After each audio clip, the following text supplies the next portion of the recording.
Hai teman-teman, ketemu lagi bersama aku, Rani.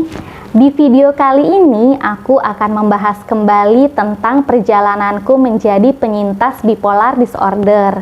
Dan judul videonya adalah minum obat dari psikiater jadi kebutuhan atau jadi ketergantungan. So, jangan kemana-mana, tonton terus ya videonya.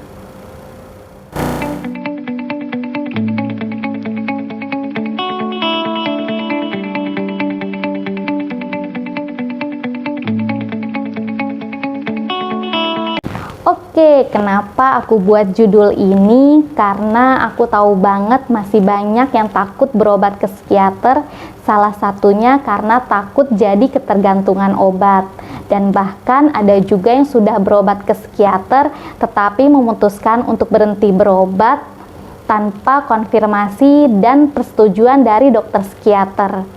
Sebenarnya apapun keputusannya, mau minum obat atau tidak, semoga keputusan itu didasari dengan kesadaran diri, karena pada kenyataannya kita sendiri yang merasakannya. Jadi seharusnya kita yang lebih tahu apa yang memang kita butuhkan. Maka dari itu, sesuai dengan judulnya, aku akan berbagi cerita berdasarkan pengalamanku selama ini menjadi penyintas bipolar disorder.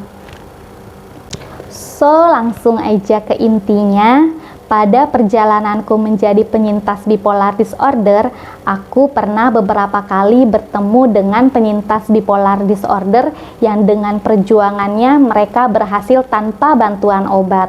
Padahal menurut dokter psikiater yang menanganiku, berdasarkan keilmuannya, penyintas bipolar disorder diharuskan minum obat seumur hidup. Ini supaya bisa menjaga kondisinya tetap stabil. Tetapi selain itu, aku pun banyak bertemu dengan penyintas bipolar disorder yang kondisinya memang perlu bantuan obat. Dan aku termasuk yang kondisi bipolar disordernya perlu bantuan obat. Aku bisa bilang begini karena sebelumnya aku pernah mencoba untuk tidak konsumsi obat.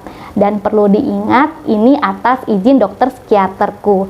Jadi selama aku mencobanya, dokter psikiaterku tetap memberikan aku obat untuk jaga-jaga apabila nantinya memang dibutuhkan. Ternyata setelah dijalani, aku tahu dan aku sadar bahwa obat itu memang aku butuhkan.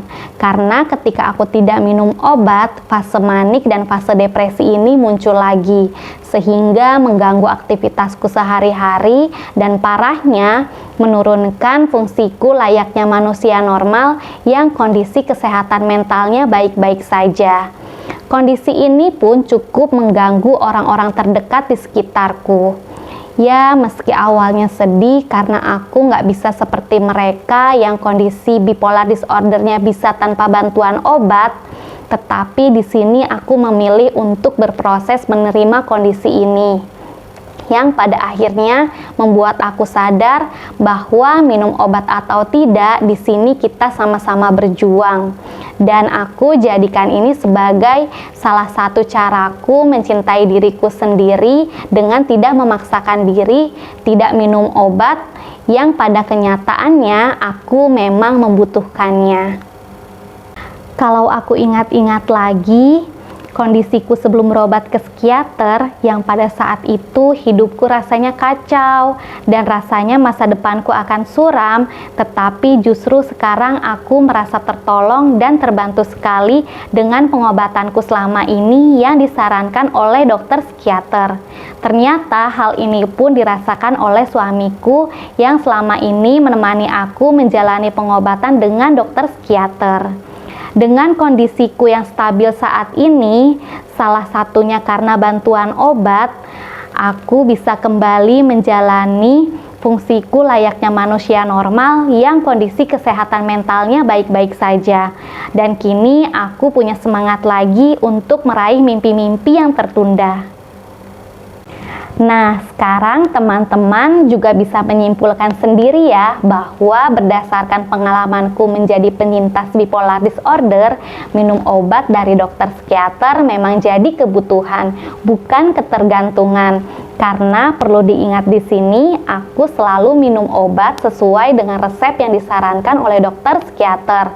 Dan rasanya aku nggak punya alasan untuk nggak percaya dengan dokter psikiater karena sudah bisa dipastikan mereka memiliki ilmu-ilmu yang dapat dipertanggungjawabkan. So, aku berharap video ini bisa merubah stigma dan opini negatif tentang pengobatan dengan dokter psikiater, sehingga teman-teman yang memang membutuhkan pertolongan bisa mendapatkan penanganan yang tepat dan jadi bisa menghindari hal-hal yang tidak diinginkan. Oke, sampai di sini dulu videoku kali ini. Semoga bermanfaat dan semoga teman-teman berkenan untuk subscribe, klik tombol loncengnya, like, komen, dan share video ini ke seluruh sosial media yang teman-teman punya supaya video ini bisa berguna untuk yang lain. Aku mohon pamit, sampai jumpa di video selanjutnya.